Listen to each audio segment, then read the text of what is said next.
Friends, இன்னைக்கு நம்ம video தொகுப்புல pepper chicken masala தான் பண்ண போறோம். அதுக்கு வந்துட்டு 4 ஸ்பூன் கொத்தமல்லி விதை எடுத்திருக்கோம். அதுக்கப்புறம் 15 மிளகாய் வற்றல் எடுத்திருக்கோம். உங்களுக்கு காரத்துக்கு தக்கன எடுத்துக்கோங்க. அதுக்கப்புறம் 1 ஸ்பூன் சோம்பு, 1 ஸ்பூன் ஜீரகம், 2 ஏலக்காய், ஒரு 3-4 கிராம்பு, அப்புறம் ஸ்டாரு, அதுக்கப்புறம் பட்டை எல்லாமே போட்டு கருவேப்பிலை கொஞ்சம் எல்லாத்தையுமே வந்துட்டு ட்ரை ரோஸ்ட் பண்ணிட்டு நம்ம ஒரு பொடியா எடுத்து வச்சுக்கலாம்.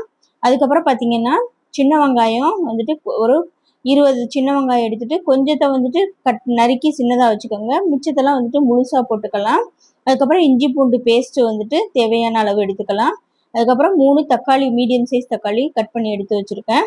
இப்போ பார்த்தீங்கன்னா 1 கிலோ சிக்கன் வந்துட்டு எடுத்திருக்கோம். இப்போ நம்ம செய்ய போகிறோம். அதை வந்துட்டு மஞ்சத்தூள் போட்டு நல்லா கழுவி எடுத்து வச்சுக்கோங்க. இப்போ நம்ம இந்த மசாலாலாம் வந்துட்டு ட்ரையாக வந்துட்டு நம்ம வறுத்து வச்சுருக்கோம்ல, எண்ணெயெல்லாம் தேவையில்லை. சும்மா வெறும் வாணலியில் போட்டு வறுத்துட்டு இந்த மாதிரி பொடியாக நம்ம எடுத்து வச்சுக்க வேண்டியதான். இப்போ இதில் வந்துட்டு நம்ம எல்லாத்தையுமே சேர்க்க மாட்டோம், தேவையான அளவு தான் சேர்ப்போம். அதுக்கப்புறம் பார்த்தீங்கன்னா கடாயில் வந்துட்டு தேவையான அளவு வந்துட்டு எண்ணெய் விட்டுட்டு இப்போ நம்ம மசாலாவில் எல்லாமே சேர்த்துட்டோம். அதனால் நிறையா மசாலா நம்ம சேர்க்க வேணாம்.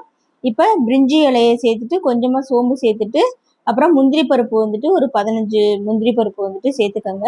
இப்போ கட் பண்ணி வச்சுருக்க வெங்காயத்தை எல்லாமே வந்துட்டு நம்ம அதில் சேர்த்துக்கறலாம். சேர்த்துட்டு நல்லா பொன்னிறமாக வர்ற வரைக்கும் நம்ம வதக்கிக்கலாம். வெங்காயம்லாம் நல்லா வதங்கினா தான் வந்துட்டு அந்த டேஸ்ட்டே வந்துட்டு நல்லா கொடுக்கும். அதனால் நல்லா வதக்கிட்டு கருவேப்பிலையும் சேர்த்து நல்லா வதக்கிடுங்க. வதக்கிட்டு அதுக்கப்புறம் தக்காளியும் சேர்த்து நல்லா வதக்கிட வேண்டியதான்.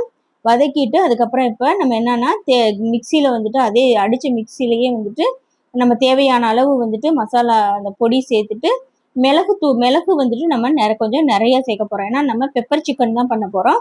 அதனால் மிளகு கொஞ்சம் நிறையா 2 ஸ்பூன் அளவுக்கு பெரிய ஸ்பூனில் சேர்த்துட்டு தேங்காய் வந்துட்டு ஒரு 2 பத்து தேங்காய் வந்துட்டு போட்டுக்கிற போகிறோம். போட்டுட்டு அதையும் நல்லா அரைச்சிக்கலாம். இப்போ நல்ல வெங்காயம் தக்காளி எல்லாமே நல்லா வதங்கிருச்சு. இப்போ நம்ம சிக்கனை வந்துட்டு இதில் சேர்த்துட்டு நல்லா வந்துட்டு இந்த எண்ணெயிலே வந்துட்டு நல்லா கிண்டி விட்டுக்கணும். இப்போ வந்துட்டு நல்லா கிண்டி விட்டுட்டு அதுக்கப்புறம் நம்ம அரைச்ச பேஸ்ட்டை சேர்க்க வேண்டியதுதான்.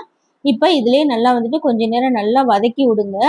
வதக்குனீங்கன்னா தான் நம்மளுக்கு டேஸ்ட் வந்துட்டு நல்லா கொடுக்கும். அதனால் நல்லா வதக்கிட்டு இப்போ பார்த்தீங்கன்னா நம்ம மசாலாவெல்லாம் வந்துட்டு சேர்த்து இப்போ அரைச்சாச்சு.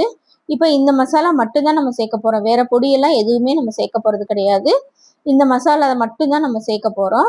இப்போ நம்ம வதக்கிக்கிட்டே இருக்கப்போ நம்ம இதையும் போட்டு நல்லா சேர்த்துட வேண்டியதுன்னா அது நல்லா வந்துட்டு சிக்கன் எல்லாம் வந்துட்டு நல்லா வதங்கிருச்சு. இப்போ இந்த ஸ்டேஜில் வந்துட்டு நம்ம அரைச்சி வச்சுருக்க மசாலாலாம் சேர்த்துட்டு தேவையான அளவு தண்ணி, அதுக்கப்புறம் உப்பு நம்ம கொஞ்சம் போட்டுக்க வேண்டியதான். இப்போ பார்த்தீங்கன்னா உங்களுக்கு எவ்வளோ கிரேவி வேணுமோ அந்தளவுக்கு நீங்கள் பண்ணிக்கோங்க. இப்போ நம்ம செமி கிரேவியாக தான் பண்ண போகிறோம். அதுக்கு நம்ம வந்துட்டு இப்போ நம்ம சிக்கன்லேயே ஆல்ரெடி நம்மளுக்கு தண்ணி விட்டுக்கிறோம். அதனால் இப்போ நம்ம மூடி போட்டு மூடி வச்சிடலாம். பாருங்கள், நம்மளுக்கு நல்ல ஒரு செமி கிரேவி நம்மளுக்கு கிடச்சிருச்சு. இப்போ நம்மள உப்பு வந்துலாம் பார்த்துக்கோங்க. உங்களுக்கு எவ்வளோ உப்பு போதுமோ அவ்வளோது பார்த்துக்கோங்க. இப்போ நம்மளுக்கு வந்துட்டு ரெடி ஆயிடுச்சு. பாருங்கள், நம்ம பூரி சப்பாத்தி அப்புறம் தோசை இட்லி எல்லாத்துக்குமே நம்ம அதை வந்துட்டு தொட்டு சாப்பிட்டா ரொம்ப நல்லா டேஸ்டியாக இருக்கும். கட்டாயமாக நீங்கள் இதே மாதிரி செஞ்சு பாருங்கள். இப்போ நம்ம சப்பாத்தி தான் நம்ம வீட்டில் செய்ய போகிறோம்.